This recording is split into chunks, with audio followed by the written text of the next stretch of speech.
اللهم صل وسلم وبارك عليك يا حبيبي يا رسول الله. صباح الفل، صباح الورد، صباح الياسمين على احلى متابعين في الدنيا. طبعا لو انت اول مره تدخلي قناتي دوسي على كلمه الاشتراك اللي باللون الاحمر وفعلي زر الجرس عشان يوصلك كل جديد.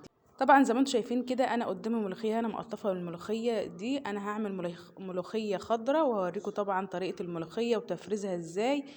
بعد طبعا ما نخرط الملوخيه كده هوريكم تفرزيها ازاي وتطلعيها وكأنك لسه طبعا جايباها دلوقتي، وهوريك اللون بتاعها وخضر. طبعا انا معايا ملوخيه اهي، وجبت صينيه وجبت المخرطه بتاعتي، وهبدأ كده بسم الله الرحمن الرحيم اخرط الملوخيه واحده واحده زي ما انتم شايفين معايا كده، وهمشي معاكم خطوه خطوه. بسم الله. ببدأ اخرط الملوخيه بتاعتي، ببدأ امشي معاكم واحده واحده وابدأ اخرط الملوخيه بتاعتي واوريكم خطوه خطوه لما الملوخيه بتاعتي تبقى زي الكحل، تبقى ناعمه جدا جدا. هوريكم بقى طريقه تفريزها والطريقه الصحيحه. في ناس طبعا يا حبايب قلبي بيفرزوا الملوخيه بيحط عليها شوربه، انما طبعا مش هحط عليها شوربه ولا هحط عليها اي حاجه. انا هحط عليها مكون واحد هيخليها خضرة، وهتشوفوها طبعا، تشوفوا جمالها وحلاوتها. طبعا زي ما انتم شايفين كده، شايفين الملوخيه بتاعتي بدأت تنعم معايا واحده واحده اهي. وهوريكم طبعا والدتي كمان بتقطف ملوخيه عشان احنا هنطلع ننشرها دلوقتي. هطلع معاكم انشرها طبعا فوق السطح. طبعا هي بتقطف فيها واحده واحده وانا بخرط الملوخيه الخضراء جنبها. طبعا انا دلوقتي هكمل طبعا اخرط الملوخيه الخضراء بتاعتي، ووالدتي هتكمل الملوخيه اللي احنا هننشفها.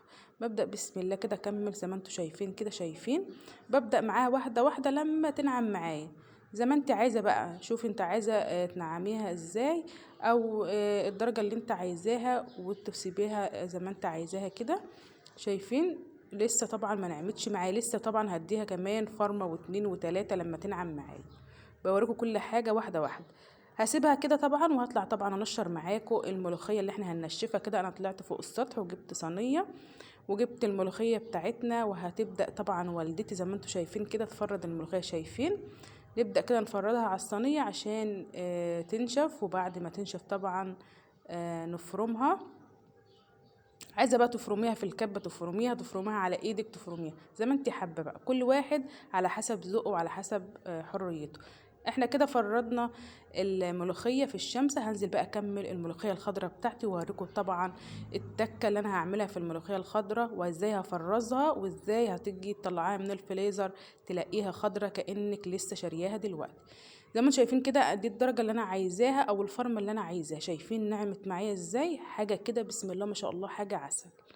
طبعا محدش يسهى معايا في الفيديو، محدش ينسى يحط اللايك. طبعا كده انا هاخد بقى الملوخية بتاعتي، هجيب طبق واحط الملوخية بتاعتي في الطبق، وهوريكم طبعا انا هعمل فيها ايه التكه اللي انا هعملها في الملوخيه. طبعا انا معايا الملوخيه بتاعتي وجبت ميه مغليه زي ما انتم شايفين، وهجيب نص ليمونه وهحط بس نقطتين ليمون في الميه المغليه اللي انتم شايفينها دي. شايفين انا كده معايا الميه المغليه اهي، هحط فيها نقطتين ليمون زي ما انتم شايفين. ما تكتريش ليمون، الليمون بقى هو اللي هيديها درجه الخضار اللي انت عايزاه، وهيديها اللون اللي انت ما تيجي تطلعها من الفريزر كأنك لسه شارياها دلوقتي. وهبدأ طبعا اقلب المية بتاعتي مع الليمون زي ما انتم شايفين كده. مش هاخد المية طبعا دي كلها، انا هاخد بس كوباية صغيرة جدا من المية، مش هحط المية دي كلها. طبعا هاخد كده كوباية مية بسم الله، وهبدأ احط المية المغلية على الملوخية بتاعتي زي ما انتم شايفين. شايفين هبدأ بقى اقلب الملوخية بسم الله واحدة واحدة كده مع بعضها لما تتغلف بالمية والليمون زي ما انتم شايفين كده. في ناس طبعا بتحطها في اكياس، انما انا هحطها في برطمان زي ما انتوا هتشوفوا معايا. البرطمان احسن كتير كتير، وجربيها وقولي لي في التعليقات، وقولي لي اما انت جربتيها ممكن تقعد معاكي من السنه للسنه. زي ما انتوا شايفين كده ببدا اقلبها كلها لما تتغلف بالميه والليمون. وهجيب طبعا البرطمان بتاعي زي ما انتوا هتشوفوا معايا كده. هبدأ شايفين الخضار بتاعها حاجة كده بسم الله ما شاء الله. هبدأ بسم الله الرحمن الرحيم واجيب البرطمان بتاعي وابدأ اعبي الملوخية في البرطمان زي ما انتوا شايفين كده. طبعا كده انا خلصت الملوخية بتاعتي زي ما انتوا شايفين كده. هبدأ اجيب الغطا بتاعي واقفل البرطمان، وهسيبه شويه طبعا على الرخامه لما يبرد خالص، واروح بقى احطه في الفريزر. وهوريكم طبعا اما اجي اطلع الملوخيه من الفريزر وتشوفوها معايا في الاكل هتبقى عامله ازاي. طبعا جربوا الطريقه، ومحدش ينسى يكتب لي في التعليقات، واقول لكم مع السلامه.